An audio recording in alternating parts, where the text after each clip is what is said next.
watching my video. My name is Roel. I'm a health and nutrition coach and a diabetes practitioner based in Hale near Manchester, and I post these videos to help motivate you to be as healthy as you can be. And I can totally understand if you sometimes feel bewildered and confused by all the advice out there, and of course I probably contribute to that with my videos. And you only have to go on TikTok or Instagram for 10 minutes to find a number of conflicting advice videos. So today I want to talk about a way that you can simplify your approach to living a healthy lifestyle. And the key, I think, is to look back a long way back. In fact, 200, 300,000 years back, when we first evolved as a species, Homo sapiens. And as a species, we have a natural lifestyle that we thrive on. And our early ancestors, they would have lived their lives like that. They would have eaten the food that their bodies thrive on. They would have moved in a way that made them feel energized and strong. They would have slept a number of hours to feel healthy and for their bodies to produce the right amount of hormones, and they wouldn't stress all the time like most people do now. And that is the key for us still to be healthy, because our bodies are pretty much the same as their bodies were. Our bodies haven't changed that much. It's our lifestyles that have changed ridiculously. But our bodies still work the same. Your immune system, your digestive system, your hormones, it's all the same. So what did their lifestyles look like then? You probably need to know to find out what you can do to be as healthy as your great grandparents were. And it's very simple. They just ate the food that Mother Nature provided, and that consisted mainly out of plant food, a lot of plant food, a lot of different plant foods as well. They had way more variety in their food than we have, and to be fair, the quality of their food was much higher than the quality of our food now. Even if you would eat loads of plant food now, lots of vegetables, then they would be less nutrient dense than the plant food that they would have eaten, because, you know, the soil is depleted. The way that we mass produce vegetables and all kinds of food doesn't help with the quality of the food. But plant food they would eat a lot of. They would eat meat, fish, eggs. Most of our ancestors, wherever in the world you're from originally, would have eaten some kind of animal protein. I don't think there were, from the evidence that's available, there weren't many of the first Homo sapiens who were vegan, but they may have got their animal protein from seafood or meat or eggs, and they would have eaten some nuts and seeds and some fruits. But that's basically our natural diet. And you might think, well, that's crazy and that's a bit extreme. But that's not extreme. That's your natural diet. And of course, you know, we are a species like other animals, and we have a certain way that helps us to optimize our health. And if you would go to the pet shop and you would buy an animal that you didn't know anything about, you'd have to educate yourself about what kind of diet does that animal have, what kind of food do I need to buy to look after that animal, does it need to be in the warmth, or does it need cold, does it need fresh air, all these things. Does it need to be let out, does it need to move? If you want to look after that animal properly, you need to get that information. But if you would go to the pet shop and buy a human, don't do that because you'll probably get arrested, but say you could, and you would then find out, well, what kind of diet does a Homo sapiens, a human, eat? It wouldn't be half, if not more, of the stuff that most human beings eat right now. And yeah, that's causing a lot of problems, and that's why we're all sick, fat and tired. And if we would live a little bit more like our early ancestors did, then we would be so much healthier and so much happier. Now, I know that it can sound really extreme when you talk about an ancestral diet where you start to eat a little bit more like your early ancestors did. But in fact, I do that quite a lot of the time. I'm not 100% of the time, but I don't think that I have to be 100% compliant with that to be healthy. So for me, I think always 80-20 is a good percentage. So 80% I stick to that principle, and then at 20% of the time I have some foods that they wouldn't have had, just for my pleasure. And even in the time where I am sticking to that kind of ancestral diet, sometimes also called a paleo diet, I don't find it that difficult. And a lot of people might find that really odd and think, well, how can you live your life not eating pasta or rice or bread? And again, I'm not saying that you cannot be healthy at all if you eat pasta or bread or rice, but if you want to improve your health, you will really benefit from eating less of that, and of course you'll optimize your health if you can do without. You don't need it for anything. These foods that we've invented later on, they don't do us any good. They don't give us anything that we don't get from our natural diet. So with these foods, the plants, the meat, the fish, the eggs, the fruit, the nuts, the seeds, you can make delicious meals, and it doesn't, you don't have to live like a freak. You can have casseroles, stews, you can have tray bakes, stir fries. Most dishes can be adapted to follow the kind of food that our ancestors ate. It's not as difficult as you think. There are loads of resources online, and if you're looking for some, then I suggest that you search for paleo diet. And paleo strictly doesn't include dairy. I have no problem with including dairy, but you can choose to include that or not. But it does contain good nutritional value, and it has shown to be beneficial for your heart health. So that's why I choose to include it. But whether or not you include it, you will get whatever you need from green leafy vegetables if you're looking for calcium, and the B vitamins you can get from meat and fish. So don't worry if you do or don't eat dairy.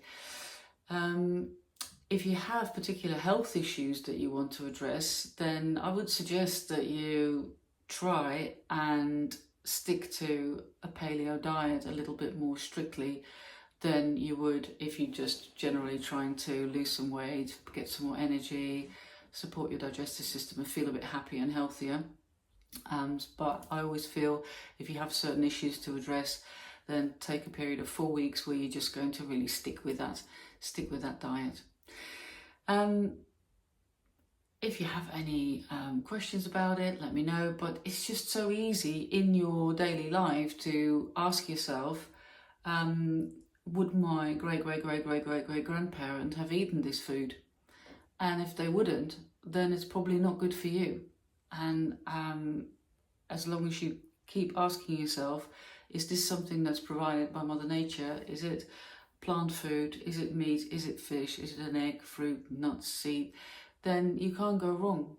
And that's why I think it is such a simple concept, and it makes so much sense. And a lot of questions that you have around healthy lifestyle can simply be answered by asking yourself, what would my ancestors do?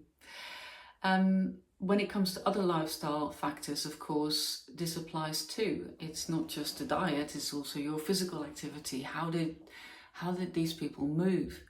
And I can tell you, they would not be doing chronic cardio where they would be for 45 minutes to an hour on a treadmill or a cross trainer.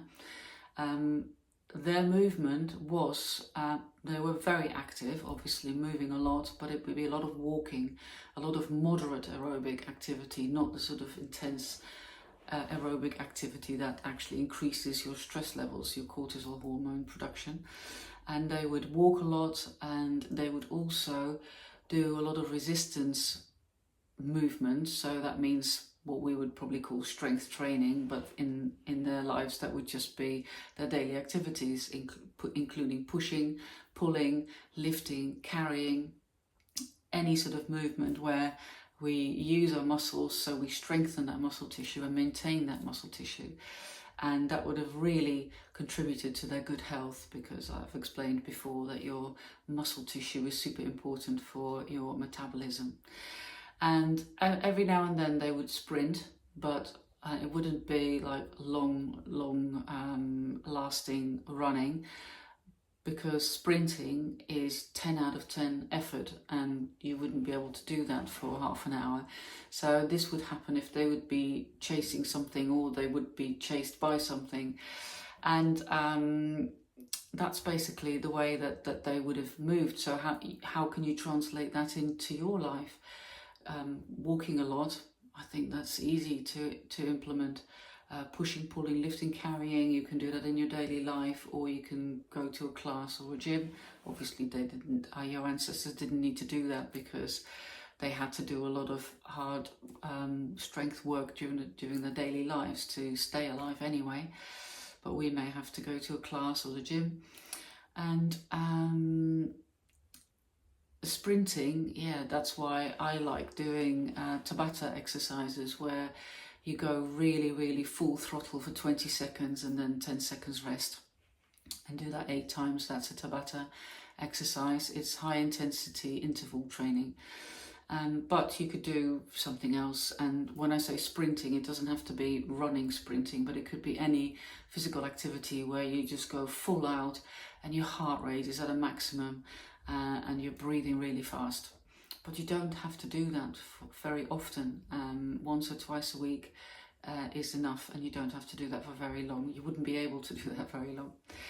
And then sleep is really important. You know, your ancestors would sleep when it's dark, and we just stay awake and do all sorts of things that actually disrupt our sleep. And they would have good quality sleep and sleep long enough, and we don't sleep long enough, and we ruin the quality of our sleep with our lifestyle.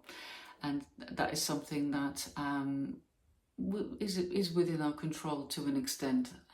Obviously, if you do shift work, it's not that easy, but if you don't, then there's a lot you can do to improve your sleep, and I don't think many of us take that seriously enough. And that has a big impact on your hormone production, and that of course then has a big impact on your overall health. And lastly is stress. So your ancestors were very well able to deal with stress, and so is your body, because like I said, our bodies are still exactly the same, but it's not the kind of stress that we're experiencing now, because our ancestors would have this short, sharp, really high levels of stress, but it wouldn't last for very long. Whereas now we have chronic stress. We're just constantly a little bit stressed, and we constantly produce too much of these stress hormones, and that affects, you know, your blood glucose levels and loads of other aspects of your health. And that's another thing that we probably have come to accept, that we're always a little bit stressed. We don't know any different, but actually we're not designed to cope with it like that. We are very well designed to cope with short, sharp stress, but not this constant level of stress. So that's another thing that it's not easy to sort out, but it's possible to take action. And if you can get any improvement, I think that's a win. So a few things for you to think about, and I hope that this way of thinking, you know, how would my early ancestors have done this, will give you a clue, an answer to what would work for you. And it doesn't have to be complicated. I'm not saying it's easy, of course. If you're used to eating a lot of processed foods and sugar and refined carbohydrates, and you know, be on your phone or computer a lot and not sleep enough and stress a lot, then it's easier said than done to change that all. And I get it. And we live in a modern world. Obviously, I'm not suggesting that you live like a caveman and you go out and, you know, catch a wild animal and skin it and cook it on an open fire. I get that. But there is a lot we can do to get closer to that again, and you will really notice the difference. I hope you found that helpful, and I do regularly organise webinars around this topic as well. The title is probably How to Be a Healthy Human.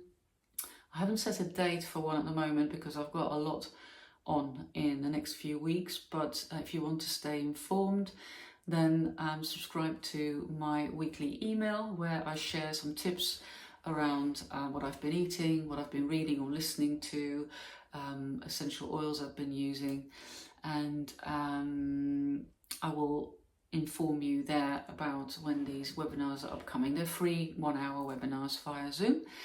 So if you subscribe to the newsletter, you will stay in the loop.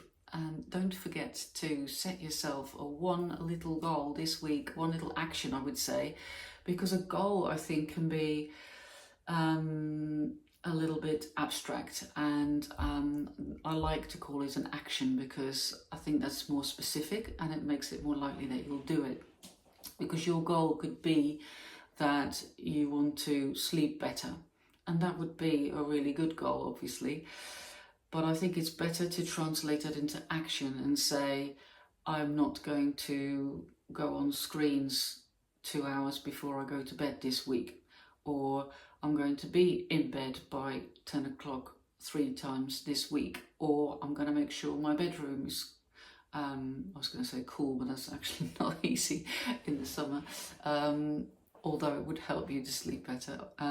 I'm going to make sure that my bedroom's dark. So just make it into a specific action, and then you're much more likely to do it, rather than, you know, give it sort of a general idea of what you want to achieve. That's why I like action better than goal. Let me know if you know what you're doing. Maybe put it in the comments below the video, then we can inspire each other with our goals. And I haven't actually decided on mine yet. I will do that tonight. We are going away next week. We're going on a little city break to Glasgow in Scotland. And so I'm probably not going to set myself a dietary goal because we're just going to enjoy ourselves. Having said that, we've booked some lovely restaurants where I could very easily eat a paleo type diet. And we're going to one Spanish type restaurant, so it'll be very easy to order lovely vegetables and meat. And we're going to a fish restaurant again. It'll be super easy to eat like a caveman in these restaurants, but I won't set myself. I probably will have a drink when we're there, and I don't feel like setting a dietary goal this week. I have to have a think about it. Maybe a sleep goal. For me, sleep is always an issue because I just have so many fun things to do in the evening that I just completely not forget to go to bed, but I'm just doing my just busy with my hobbies, crocheting, knitting, bit of drawing, and time just flies by when I'm doing that, and before I know it, it's 11:30, and it's too late to get 8 hours sleep. So yeah, maybe it's something like that. Let me know how you're doing, and if you need any help, feel free to reach out. Have a wonderful week, and if you're interested in hearing what I've been up to with my craft this week, then hang on. If you're not interested in that, then thank you so much for watching, and hopefully see you next time. If you skip right to the end of the video, I always share a little bit of video footage and photos of some stuff that I've been up to this week, so you can either skip to that or just hang up altogether. Right, so if you're still here and you want to know about my crafting, then this week I have been working on the clothing of the doll that I crocheted for my granddaughter. And I finished the dress, which I showed the dress before when it wasn't quite finished, and I'm very pleased with it. The only thing I'm a bit disappointed about is that it's got like a nice dress, sort of, what do you call it, an underdress? No, that sounds a bit weird, but I think you know what I mean. It's a skirt that's sort of under the main skirt, and I felt that I wanted it to show a little bit peeping out below underneath, but maybe I can add another row of crochet and make it a little bit longer if I sort of pull this up a bit and pull the other one down a little bit. I've put the buttons on at the back, just little buttons, flowers all around, and yeah, I'm very, very happy still with the pattern. It all fits really well, easy to follow. I may redo the hair because the hair doesn't look like the hair of the doll in the pattern, and mainly because it is curly here and there, which is kind of cute, but it's not the way it looks in the pattern. And it's probably because when I was crocheting the strands of the hair, I must have skipped a few stitches here and there, and then you'll get this sort of curly effect. Still have to, and also I'm not sure about the color of the hair. I think it's the same yellow as the flowers, pretty much. No, it's a little bit darker, but I think I'd like it a bit paler. So maybe I'll redo it, but it was actually a bit of a job to do the hair. So not sure yet. I'll have a little think about it. Then I made some underwear. It feels a little bit wrong to pull up her dress, but I mean, she looks very decent with her with her underwear. Quite cute, cute. What do you call them? Bloomers? Pants? I've no idea. So yeah, very, very happy with that. So now I still have to make the flower band to go around the hair, and a little bag and shoes, so because she hasn't got any shoes on. So happy with that. Then I've been knitting on my cardigan, of course, and I do really want to finish it off now. I'm always so enthusiastic starting a project, and then you just, after a while, I actually really enjoy doing this cardigan because it's quite mindless. It's garter, it's called the Garter Marla cardigan, and it's all garter stitch, so you barely have to look at it, you just knit away. And I'm on the sleeve now, and I'm still very, very happy with it. I did have to order some more yarn. I felt quite smug using all kinds of leftover yarns, which is a great project because you can see it's just all bits of different colours that you combine, and I think the way it looks, you can be very free and easy with which colours you combine. And I probably didn't have to order more, but I've used this one, the Scheepjes Our Tribe, which is a superwash merino and 70% and 30% polyamide, and I really, really like it. I don't know if it comes across on the camera, but it's really soft. And what I also really like about it is it nearly looks like it's sort of, I don't know why, like it's one ply. Oh, I can now demonstrate my new little accessory that that I got, because it's like, I feel like a really old woman. It's a magnifying glass, but it's on a necklace, and I actually quite like the look of the necklace, but it's super handy because I don't really always want to wear my glasses.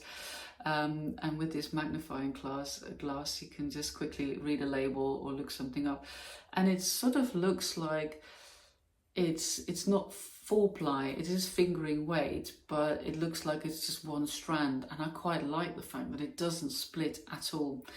And I have some other yarns, fingering yarns, and also with the crochet cotton, that it splits very easily when you either put the crochet hook or the knitting needle in it, and yeah, that's sort of a bit messy.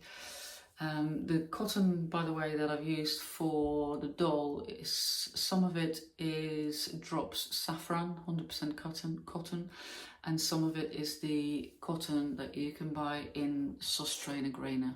shops. That's also 100% cotton.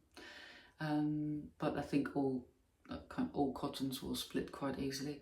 This one doesn't, and because I used it for the collar, I'm also going to use it for the button bands and for the end of the sleeves. And I was worried that I didn't have enough, so I did go and buy some more, and I was quite lucky because it's discontinued actually. I think they have replaced it with one called Unity, and it looks like it is exactly the same. But I found a few of the original ones and I just bought two. It wasn't too expensive. They were probably about £6.50 each, so that wasn't bad at all. But yeah, happy. On the sleeve now, I might take this one on the train to Glasgow. I have quite a long train journey, but it also depends on whether I get the pink scheepjes yarn before we leave, because if I don't, then there's not much point in me bringing this, because then I'll end up not being able to finish it off. And then I have to decide what I am going to bring. I could bring the mitten, because I only made one and I've got to make another one. So that's the one that I showed before, so I could make another one of those. It's a good travel project. Or I could do the other flipping collarwork sock that I don't really feel like doing, but I will have to do that. So I've got some choices. Then I said last week that I was going to do another one of the drawing courses, a short course online, and super enjoyed it. It was so different to the one I did before, because the one I did before was with wax-based pencils, just what I would call normal pencils. As you probably will have gathered, I know nothing about drawing art pencils types, because then I signed up for this course, realised after I signed up that this one was using completely different pencils that I then had to buy. Excuse me, they're called pastels, and they're basically chalk but in a pencil. Pretty pleased actually. It's not quite finished, but I do feel with these pencil drawings, they're never really finished. You could just go on and on and on and add layers and nuances. So I probably will fiddle with it a little bit more, but I just want to show you what I've done so far, and I'm really, really pleased with it actually. It looks, I just can't believe that, you know, I had no experience with drawing or colouring, and literally just watch a couple of videos and produce that, which, you know, I know it's not like a professional artwork, but I'm pretty chuffed with it.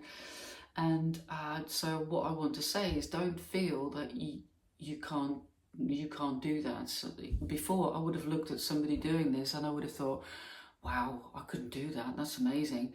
But you can. Everyone can.